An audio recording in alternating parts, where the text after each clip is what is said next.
Hey, welcome back. It's the afternoon of day 2 here at the C Space Studio at CES 2025. We're having great conversations with thought leaders across advertising, marketing, media, and branding. My name is James Kotecki, and joining me right now is Paolo Yuvienco, Chief Technology Officer at Omnicom. Welcome, sir. Thank you. Really grateful to have you in the C Space Studio. I always like to get people to define the brand. I'm sure that we're in the C Space Studio here at C Space. I'm sure many people know what Omnicom is, but this goes out to all of CES and hopefully the world, frankly. So tell us what Omnicom is in your words.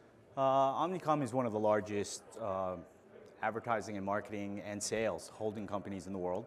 Yep. We do everything from developing insights to activation to optimization of marketing media campaigns for our clients. We are increasingly doing more management of their sales opportunities as well. Mm-hmm.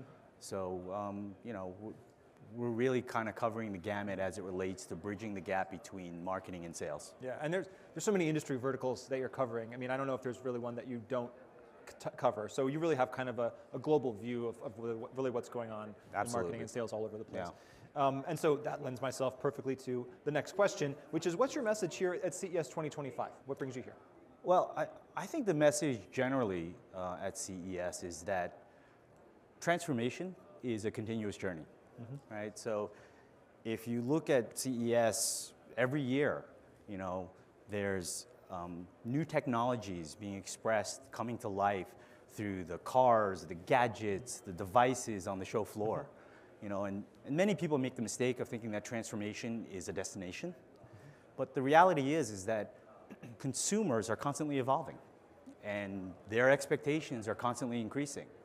Yeah. So in order to meet and exceed those expectations, organizations like Omnicom and our clients need to continuously transform. So I think generally the message and what CES really stands for is this idea of continuous transformation. Yeah, and is there an element of people might want to sprint to that destination that they maybe falsely assume is there, and then they kind of relax and take a breath, and it's when you're taking that breath that the next transformation happens. That's exactly it, and we see this year over year, again, through the things that you see here on the exhibit floor.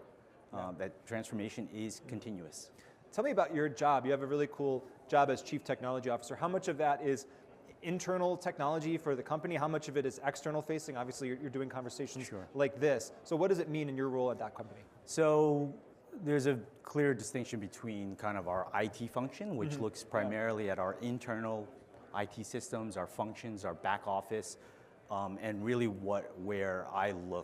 how I look at the world.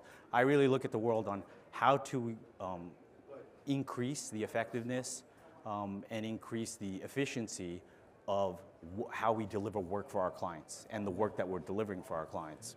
So I'm very much externally focused, mm-hmm. looking at what are the services that we're providing, how can we make those services better, how can we make those services more effective and drive better outcomes for our clients. So it then strikes me, given the breadth of the clients that you're serving, even given where we are here at CES, which has so many different technologies, you personally could be focused in so many different things. So what is actually rising to the top of your mind right now?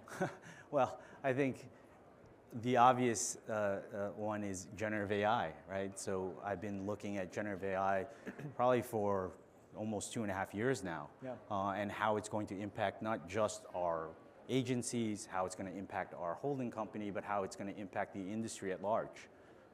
And how do we utilize that technology? How do we make it, go from generative AI being a tool to it being an assistant for our people, and ultimately becoming a partner, a creative partner, a strategic partner for every one of our employees. What are your customers expecting from AI right now? I mean, there's been an interesting hype cycle with AI that I think is, in some ways, I kind of wonder based on my conversations and the trends I see having conversations like this, if AI is just going to always be part of the conversations I have here in the C Space Studio forever. But we have seen an interesting hype cycle with so much money invested into generative AI, and then people kind of wondering, well, where's the business impact? So what do you actually see people expecting AI to do right now? What can you do? I think there's two kind of thoughts around how AI, and specifically generative AI, is going to affect the work that we do and the campaigns and the messaging that we provide for our clients. One is around efficiency. Yep. That's the obvious one. Is generative AI going to drive efficiency across the workflow, of the marketing workflow. The other then is actually the more interesting one, is that how does generative AI allow us to explore new territories? There's a creative strategist inside one of our agencies who I love to quote. He kind of makes this analogy that there's a horse and there's a spaceship. And that on the efficiency side, yes, generative AI will let you get from one place to another faster. Yeah. But a spaceship, you should also look at generative AI as a spaceship, that it can take you to uncharted territories. Yeah. And that this brings to life the expression of creativity in new, different ways that will inspire and delight consumers. At an organizational level, what kind of guardrails or even philosophies do you put in place to make sure that AI is doing the right thing, however you define what the right thing is? I think the short answer to that is alignment. So at Omnicom, we've incorporated in our workflows numerous large and small language models. And we've applied techniques like fine-tuning, retrieval augmented generation, otherwise known as RAG, to guide the models and to ultimately to ground them in the knowledge that's going to drive the best outcome for our clients. In addition, we've established pretty concrete policies around the responsible use of generative AI. So all of that culminates into really the highest standards, we believe, what our clients expect as it relates to things like ethics and responsible use. Yeah, and in those policies, how much? I mean, it's an interesting position for you to be in as an entity that's known for human creativity. How do you think about balancing the human creative edge as this technology continues to evolve and get better? Yeah. So, I mean, what's the definition of creativity, right? It's the use of one's imagination, right? I like to always quote something that's been attributed to Einstein. I don't know if it's actually true, but it's been said that he stated that creativity is intelligence having fun. And I think none of that really changes, right? So the tools will change for sure. The expression of creativity will come in different forms and new forms, as we discussed earlier with the spaceship analogy. Yeah. But the idea of creativity doesn't change. And I think the combination of human creativity with machine intelligence, I think those two things become a formidable combination to drive better customer engagement and ultimately better outcomes for our clients. As you look out across your client base in the industry and the industries you play in generally, what do you see now in terms of sentiment on personalization and privacy? And I almost said versus privacy. I'm not necessarily sure they are opposed, but one can imagine situations where they might be. So yeah, I think, at least at Omnicom, we believe that privacy is the right of every consumer. So we ground ourselves in that notion.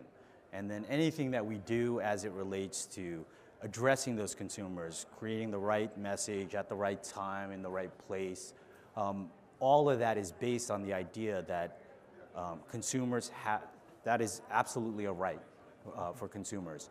So how do we apply that? Well, it's ethically sourced data. It is utilizing the technologies in the most appropriate way and all the different outlets of those technologies and endpoints like your walled gardens, et cetera. Yeah. So I think, again, privacy goes hand in hand with how we address our marketing activities. Is there a technology outside of what you deal with day to day that you find inspiring or interesting that kind of maybe feeds back into the work that you do? I think quantum computing is probably the one that is still somewhat abstract, and you hear a lot about it. It's probably still a decade out, maybe less. It's a buzzword here at CES 2025, though. But it is an absolute game changer from a conceptual perspective. What it's going to allow us to do, what it will allow, the human race to achieve, I think is going to be exponential in comparison to what we've seen just in the last 20 years. Wow. And to close us out, 2025 will be the year of blank. Well, if I take it in the context of generative AI, right? So we've been talking a lot about that. So if you think of 2023, which was relatively short after the launch of ChatGPT, that was the year of experimentation as it relates to generative AI. 2024 was really the year of operationalization. How do you operationalize generative AI into your workflows? I think 2025 is going to be the year where we start to commercialize that.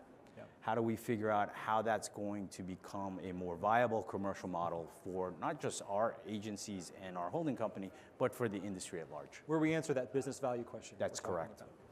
Well, Paolo Yuvienco, Chief Technology Officer at Omnicom, we really appreciate your time today in the C Space Studio. Great. I'm glad to be here. Thank you. And thank you so much for watching. I'm James Kotecki. This is CES 2025. You're watching the C Space Studio. Don't go anywhere because many more great conversations are coming your way.